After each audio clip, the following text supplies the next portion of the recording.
RCR.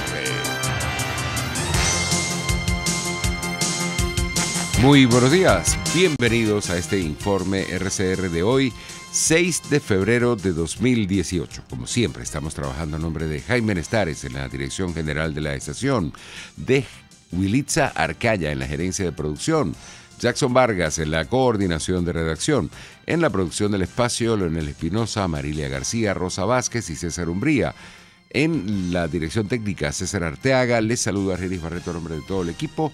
Les recordamos que nos puede ver en internet en la página rcr.tv, la radio que se ve para Venezuela y el mundo, y en el estado Carabobo, en Radio Puerto Cabello 1290 AM. Ya vamos a iniciar con nuestra ronda informativa del día de hoy. Tenemos que para el diputado Juan Pablo Guanipa, dirigente nacional de Primero Justicia, el hecho de que la oposición y el gobierno no se hayan reunido ayer lunes en República Dominicana como estaba previsto, demuestra lo complejo de este escenario de negociación. Así lo expresó a las 7:10 de la mañana de este martes. El gobierno necesita un acuerdo, desesperadamente, y está haciendo todo lo posible para que no se firme un acuerdo. Es una contradicción impresionante. Ellos quieren un acuerdo, pero no quieren un acuerdo serio, no quieren un acuerdo honesto, no quieren una negociación en la que la gente pueda contar con un sistema electoral y con un Consejo Nacional Electoral que sean absolutamente imparciales. No quieren ceder absolutamente en nada, pero desesperadamente buscan que se firme ese acuerdo. Así que es el gobierno el que está en una impresionante contradicción, y yo soy de los que piensan que como está la cosa planteada, nosotros no debemos firmar ese acuerdo porque allí no hay ninguna garantía de que podamos hacer un proceso electoral limpio, transparente, donde tengamos un Consejo Nacional equilibrado, eso no lo aceptan, donde tengamos una fecha de elección en la que se pueda cumplir un cronograma, eso no lo aceptan, donde tengamos la posibilidad de que las personas que están afuera del país puedan votar, eso no lo aceptan, donde tengamos políticos habilitados y no inhabilitados, eso no lo aceptan. Entonces, ¿cómo firmamos un acuerdo en estas condiciones? Imposible, para mí es imposible. El diputado Juan Pablo Guanipa enfatizó que el gobierno lo que busca es un escenario electoral a su medida. Ellos están buscando hacer un proceso electoral que signifique la legitimación de Maduro sin votos. Eso es lo que ellos quieren. Por eso actúan de esa manera. Lo que ellos quieren es un proceso electoral controlado por ellos, donde no se respete la voluntad del pueblo, donde el pueblo vote pero no elija, y de esa manera mantenerse en el poder sin tener apoyo popular y a pesar del profundo daño que le están haciendo al país. Eso para mí es totalmente inconcebible. ¿Cuáles son los escenarios? Si nosotros firmamos el acuerdo, el proceso electoral va a ser máximo el 29 de abril. Máximo, porque ellos han dicho a través de la constituyente, espuria y legítima, que la fecha máxima para hacer el proceso es el último de abril, cosa que viola el proceso de negociación, porque uno de los puntos álgidos de la discusión era la fecha.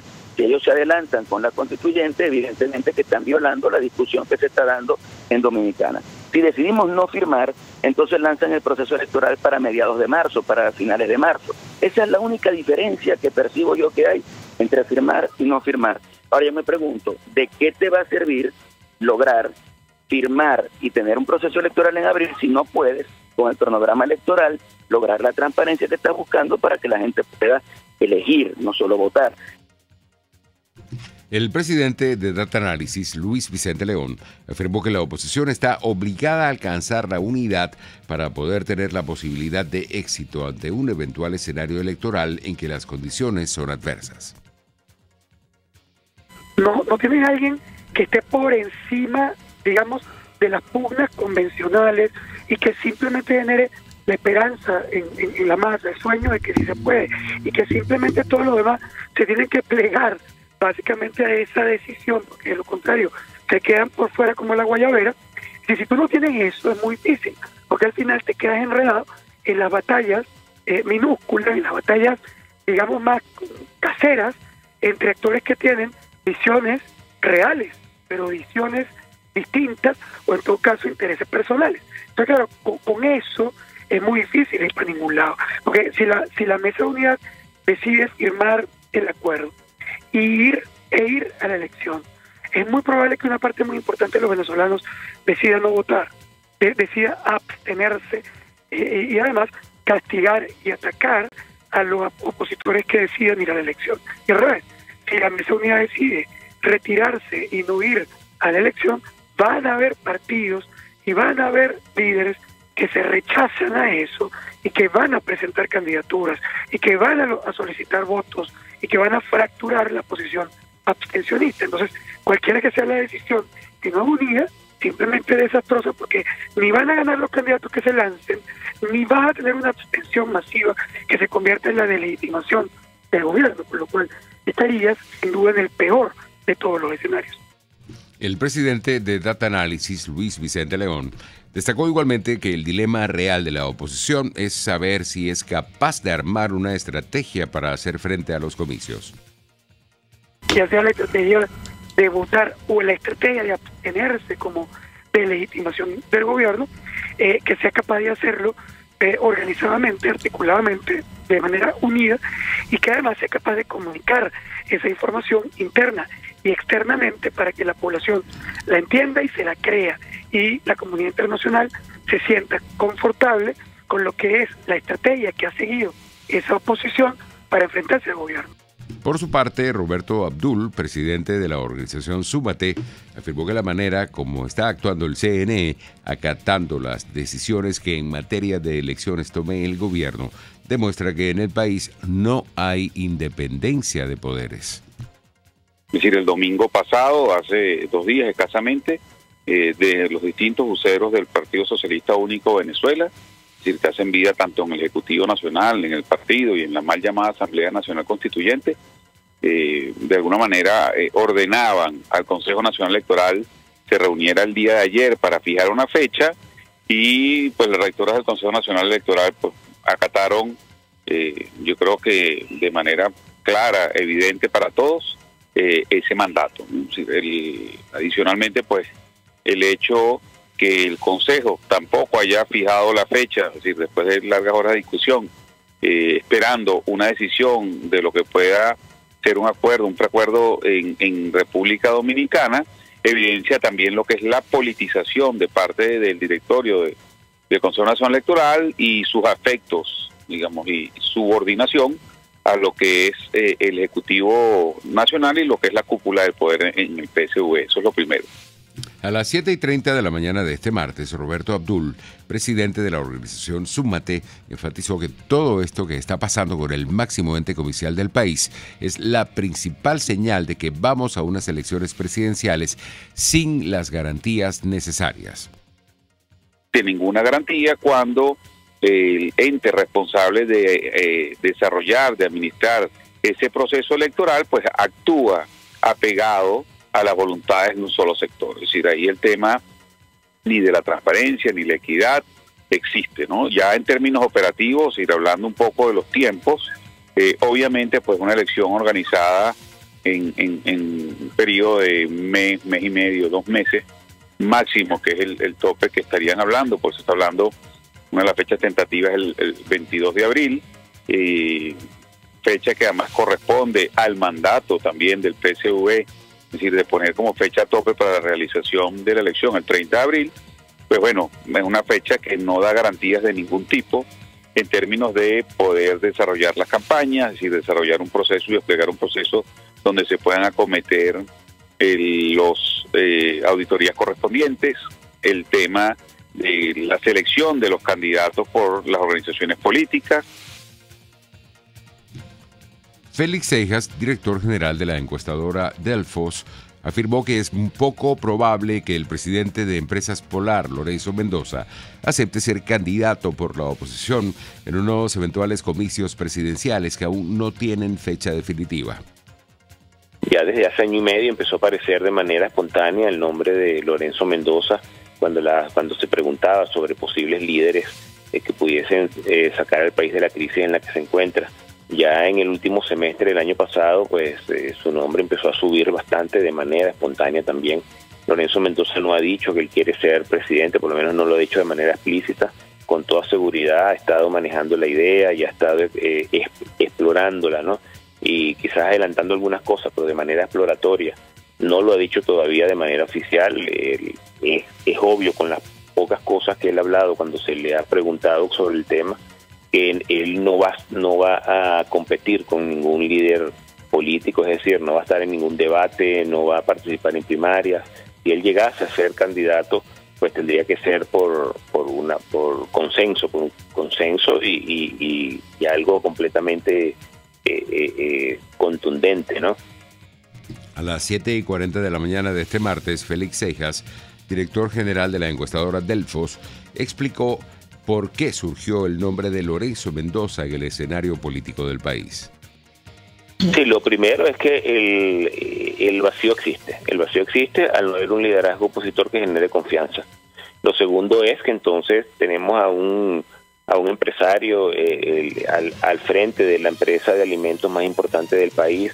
Esta empresa ha sido atacada primero por Hugo Chávez, luego por el presidente Maduro, ha sido atacada de manera directa, frontal.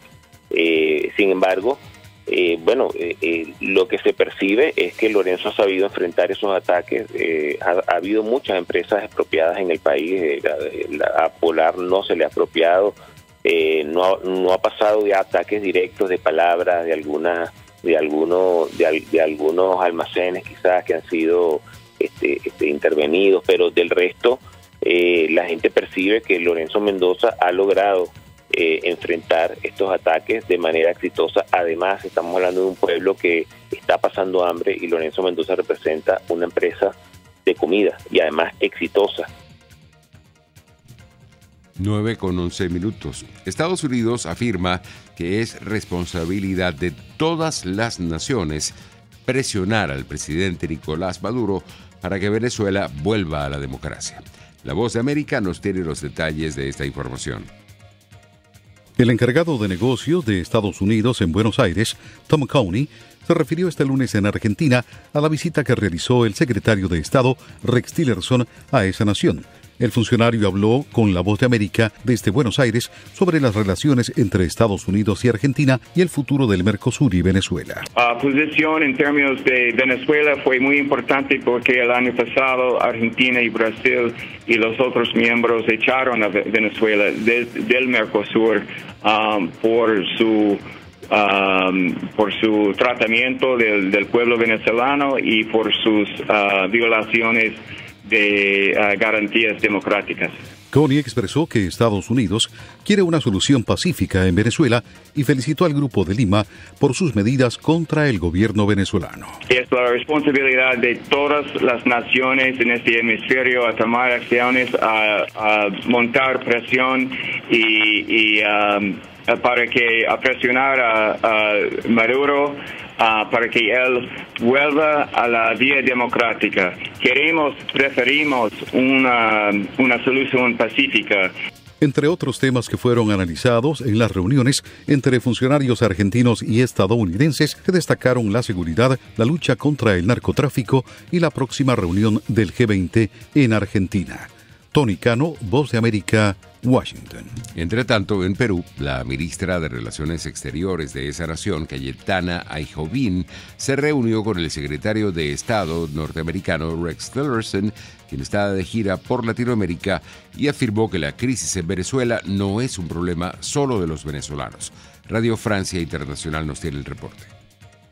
Lucía, en Lima, Rex Tillerson no evocó un posible golpe de Estado en Venezuela, como hizo al arrancar su periplo. El jefe de la diplomacia estadounidense prefirió hablar de gobernabilidad democrática, tema central, dijo, de la agenda de la Cumbre de las Américas, que tendrá lugar justamente en la capital peruana en el mes de abril. La primera de estas cumbres que tiene lugar durante el mandato de Donald Trump, cuya presencia no está confirmada, aclaró el canciller Tillerson.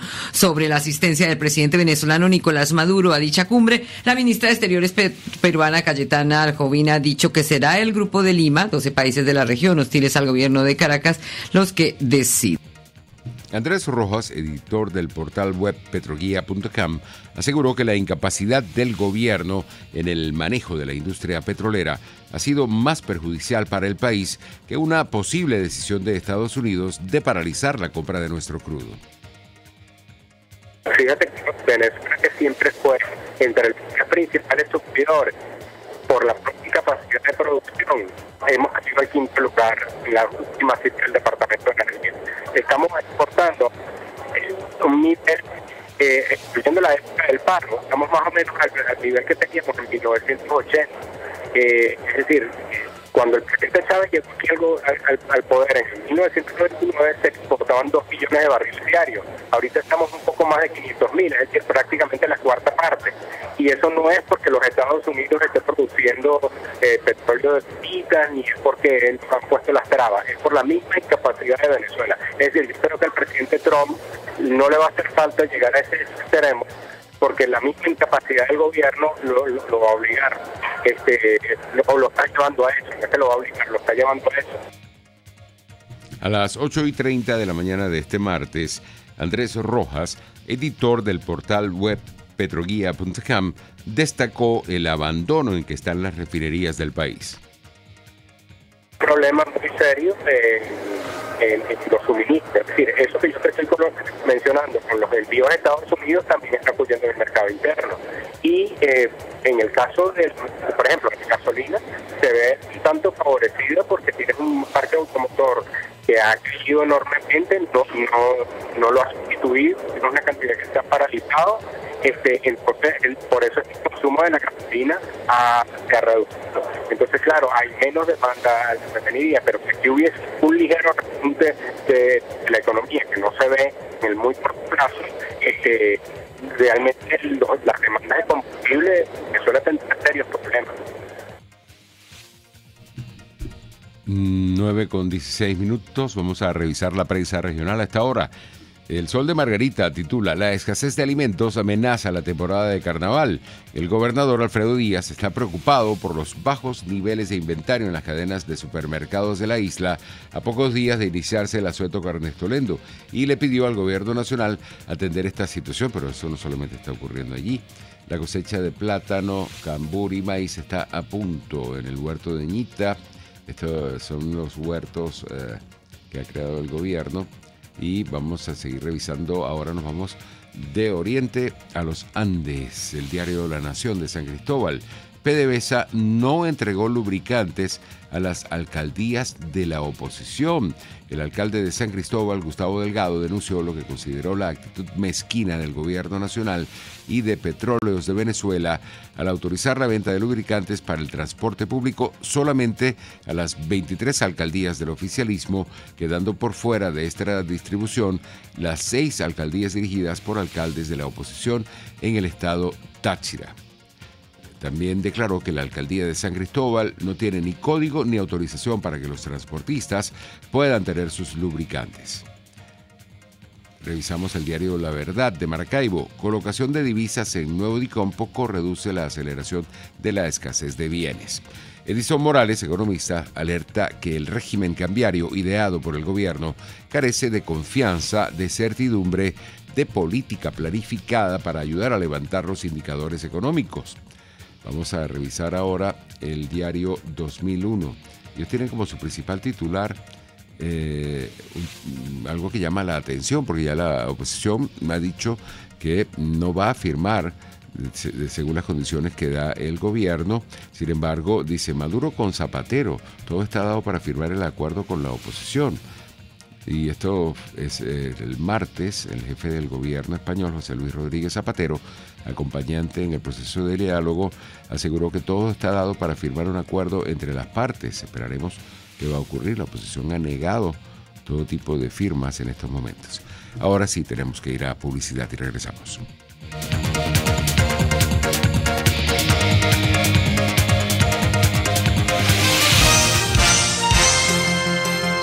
Usted escucha Informe RCR por su 750 AM. Puedes seguirnos en nuestras redes sociales. En Twitter, @RCR750. La radio que se ve. Son las 9:18. Es la hora de aprovechar el tiempo para realizar tus operaciones con la banca electrónica Banesco. Fácil no, muy fácil. Banesco contigo. En La Toscana Restaurante consentimos en grande. Ven y deja que nuestro nuevo chef le brinde un nuevo disfrute a tu paladar, con la tradicional gastronomía toscana y los más variados sabores mediterráneos. Bergomi de pollo, manzana y queso de cabra en una deliciosa salsa de estragón y tomates secos. Toda la excelencia y buen servicio. La Toscana Restaurante. para los paladares más exigentes. Avenida Páez, El Paraíso. Winston Churchill, notable estadista y primer ministro británico durante la Segunda Guerra Mundial. Victoria a todo coste. Victoria a pesar del terror. Victoria aunque el camino sea largo y duro. Porque sin victoria no hay supervivencia. Si quieres refrescarte, llégate a Coco Factory y pide tu agua de coco bien fría para tomarla o llevarla y disfrútala. El coco disminuye los triglicéridos, es bactericida, laxante, hepatoprotector, o sea, 100% saludable. Coco Factory en la avenida principal de Santa Mónica, Teresa de la Parra, edificio Codazzi, frente a la antigua bomba de combustible, y en la Rosaleda, San Antonio de los Altos. Coco Factory, sin cocos, no hay paraíso. No hay paraíso.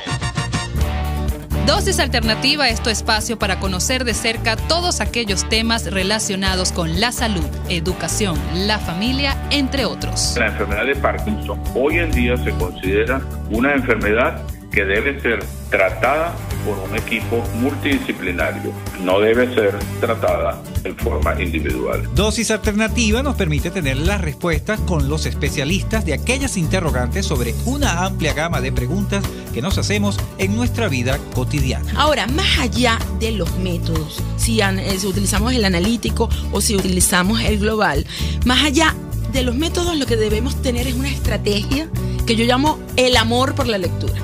Iniciarnos con amor y que en nuestra casa existan libros llamativos para los niños. Dosis Alternativa, una gama de posibilidades donde usted toma la decisión.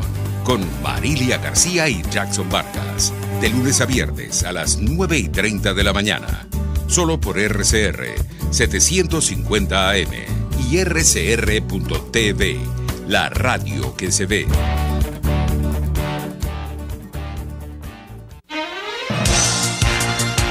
Les estamos presentando Informe RCR, el compacto informativo de esta hora, solo por RCR 750 AM.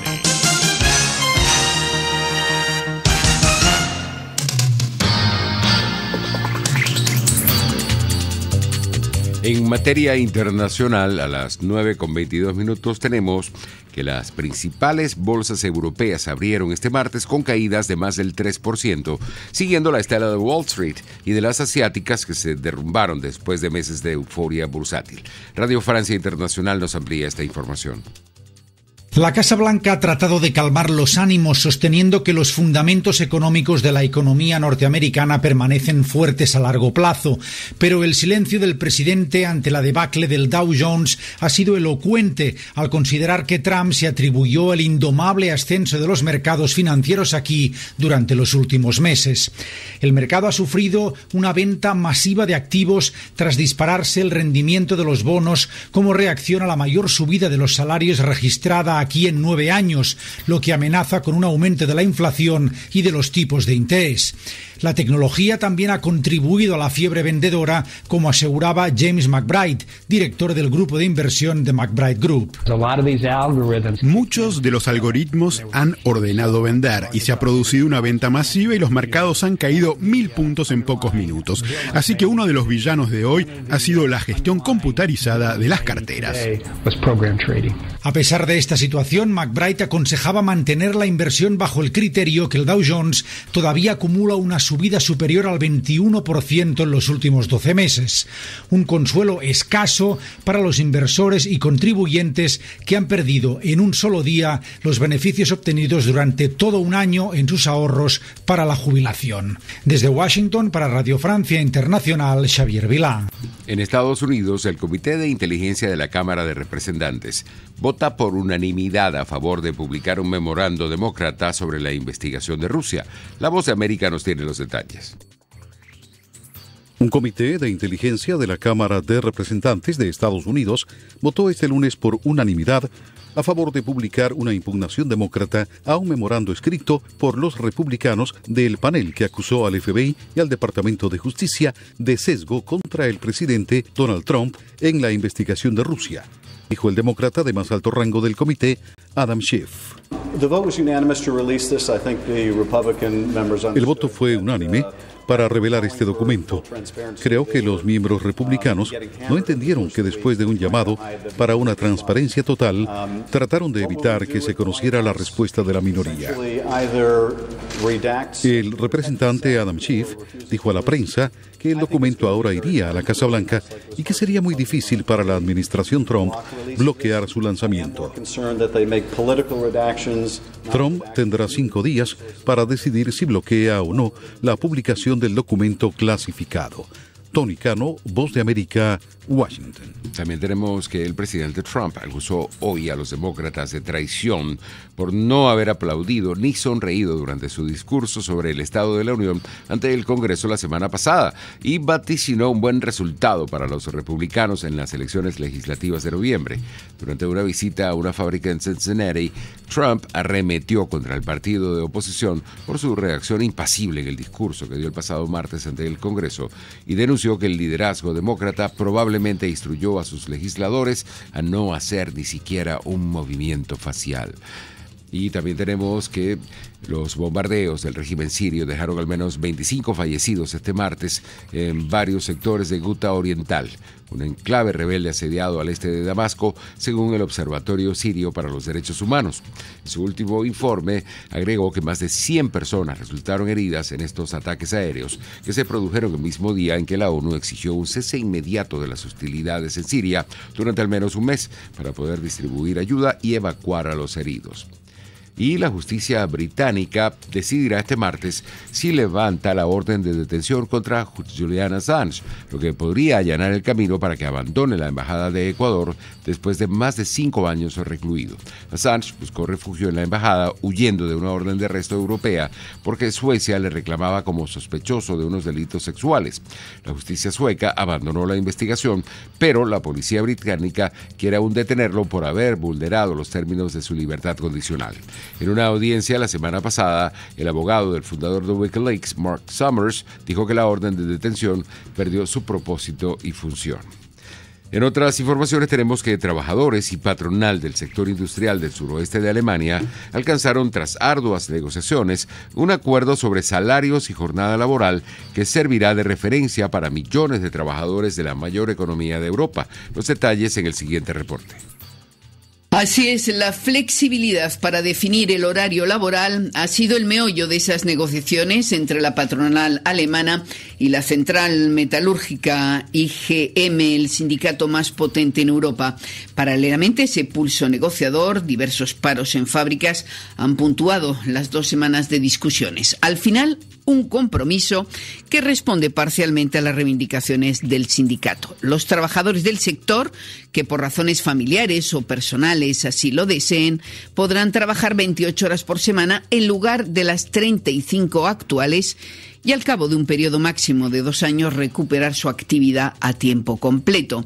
Pero los empresarios han rechazado compensar financieramente la reducción de sueldo que conlleva trabajar menos horas y han obtenido a cambio mayor flexibilidad con la posibilidad de trabajar hasta 40 horas por semana para aquellos que así lo deseen. El acuerdo abarca asimismo un aumento salarial. Toma y daca, pues, pero los alemanes han logrado abrir una brecha. A partir de ahora, la flexibilidad laboral no beneficiará únicamente a la patronal.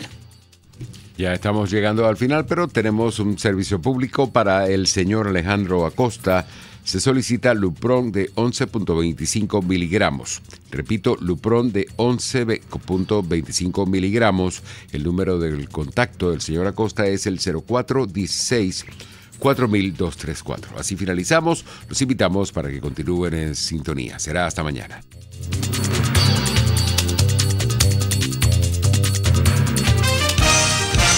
Hasta aquí este compacto noticioso.